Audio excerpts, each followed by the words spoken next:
보물이 세상에 드러난 건 20년 만이었습니다. 그것은 박진시 씨 집 뒷마당 감나무 아래에 숨겨져 있었는데요. 20년 이렇게 묵혀있던 땅인데 지금 어머니 소일거리 하시라고 밭 좀 만들려고 하다가 땅 속에서 나온 건 술. 이젠 찾아보기 힘든 90년대를 주름잡던 소주 한 짝이었습니다.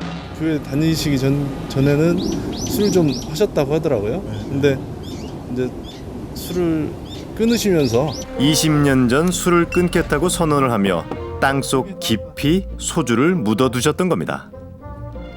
20년 묵은 소주의 속사정은 어떨까요?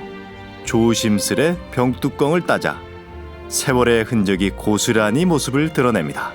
하지만 병 안에 든 술은 오랜 시간이 무색할 정도로 맑고 투명한 제 모습 그대로였는데요. 과연 맛도 그대로일까요? 좋네.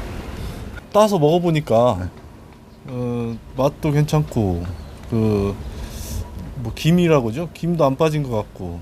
20년이 지나도 변함없는 맛을 자랑하는 소주. 그런데 최근 이 소주 때문에 뚜껑 열린다는 사람도 있습니다. 나 안 먹어 나도 TV 보고 지금 뚫어 주사가 많이들 안 돼서. 소주를 향한 분노는 지난 3월 3일 충북 청주의 한 갈비집에서 시작됐습니다. 술을 마시던 손님이 갑자기 화를 낸 건데요. 추가서 미사 냄새 난다. 맡아봐랄까? 추가서 진짜 폼 올라오는 거야. 이게 뭐지?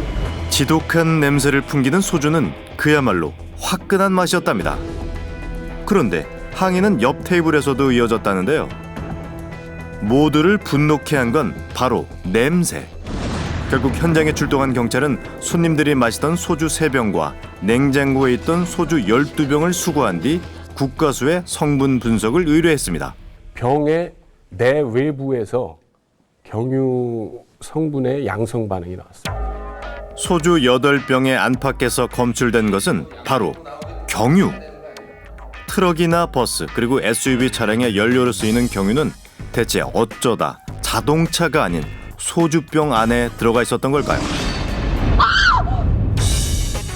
하지만 경유와 소주의 부적절한 만남보다 더 이상한 건 그중 5병이 뚜껑을 따지 않은 새 술이었다는 사실입니다. 뚜껑에 구멍이 나 있다든지 헛뚜루 담은 건 없고 그런 것도 없었고요. 정확하게 밀분의 상태. 다른 술과 똑같이 박스에 담겨와서 냉장고로 직행했다가 딱 먹기 좋은 상태로 손님상에 올랐던 소주. 이거는 소주 회사 자체에서 문제가 이렇게 따지도 않았는데 그게 당연히 소주 공장이지 뭐 발표한다고 들리는 게 문제의 소주 8병을 둘러싼 주변 상인들의 의심은 한 곳을 향하고 있었습니다. 해당 업체에선 자신 있게 공장 내부를 공개했는데요. 이 안 그 어디에서도 경유를 쓰는 곳은 없답니다. 이게 지입되는 구조입니다. 지입되면서 바로 왕관이 저기 내려오고 있죠. 제조 공정상의 문제라면 그야말로 소주 파동이 일었을 거랍니다. 이게 소주병이 재활용을 하니까 소주병에다가 경유를 담았던 병이 물세척을 해봤자 기름때가 남으니까 개인적인 가능성으로는 세척 불량이겠죠.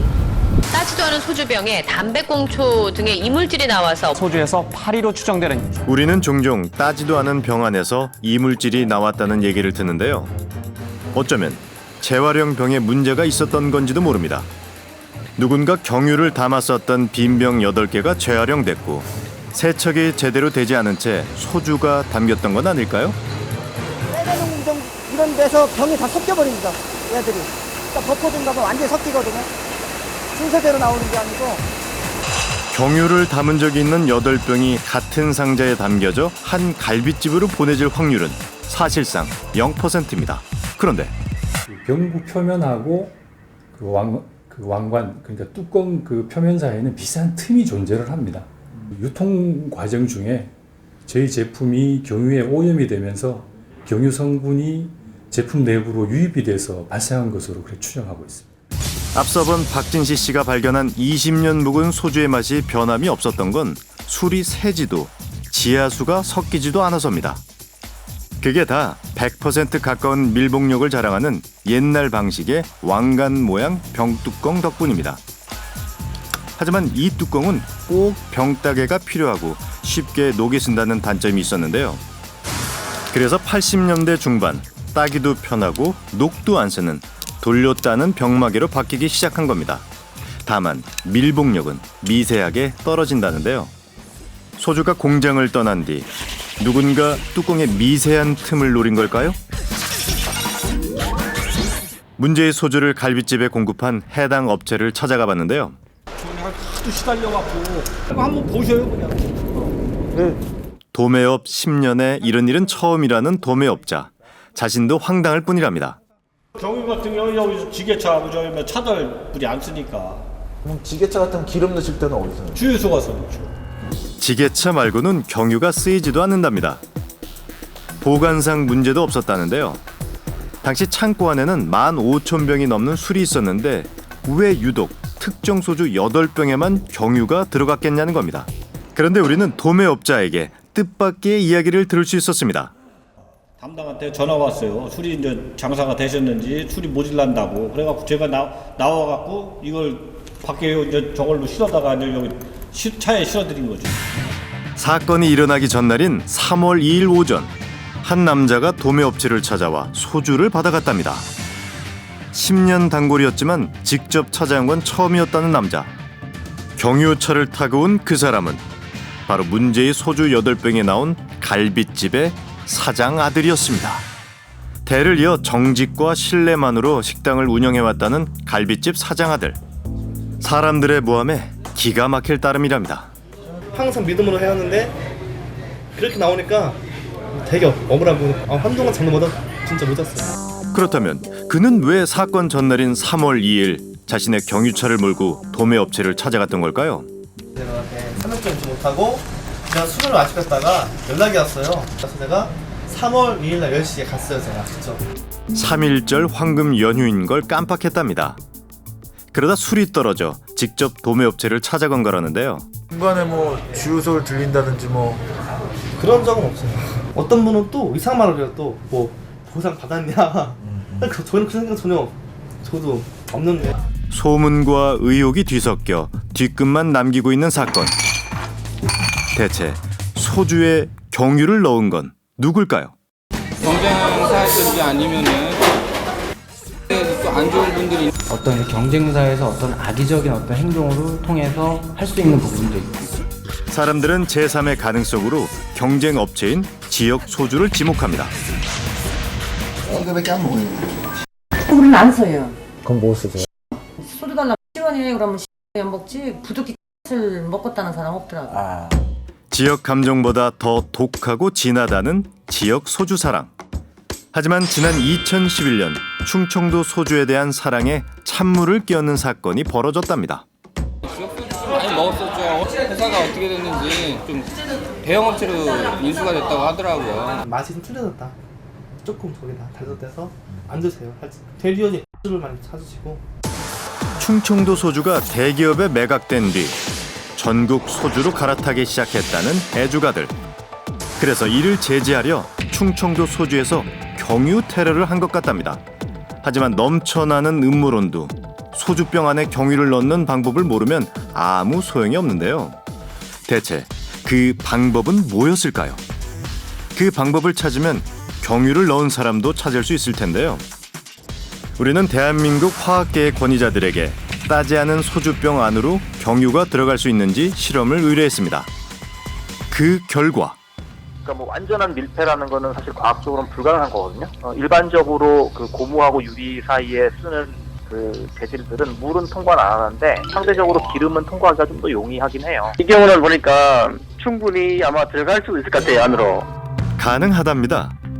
소주와 경유의 부적절한 만남은 병뚜껑 안에 있는 마금 장치인 고무 때문이었는데요. 석유에서 태어난 경유와 고무는 같은 성질을 지녀 서로를 끌어당깁니다. 그래서 소주병 겉에 경유가 묻으면 뚜껑 안에 고무를 향해 스며들게 되는데요. 뚜껑 안에 고여있던 경유는 뚜껑을 돌렸다는 순간 소주병 안으로 들어가게 된다고 합니다. 따지 않은 새 소주 안에서 경유가 발견됐다는 국가서의 검사 결과도 사실 뚜껑을 딴 뒤 한 검사였습니다. 저희들이 그 실험해 본 결과에 의하면 그게 유입이 되는 것으로 나타났습니다. 누군가 악의적인 마음을 갖고 한다면 새 소주에도 경유를 넣을 수 있다는 건가요? 그렇죠. 악의적인 마음을 품는다면 들어갈 수가 있겠죠. 그렇다면 소주의 빈틈을 노린 것은 대체 누구였을까요?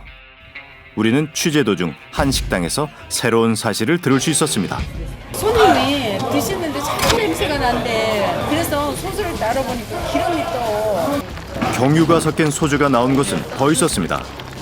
새로 딴 소주에서 냄새가 나 반품을 했다는데요. 게다가 도매상이 어디예요? 문제의 소주가 나온 두 식당은 주류 도매 업체마저 같았는데요. 이 모든 게 그저 우연일까요? 제가 또 막 돌아다니다 보니까 거기 값이 말고 또 한 군데서도 나왔더라고요. 글쎄 저희들은 그런 거 못 들었어요. 경유가 직접적으로 닿았을 확률 어디서 제일 닿았을까? 글쎄 뭐 저희들은 모르죠.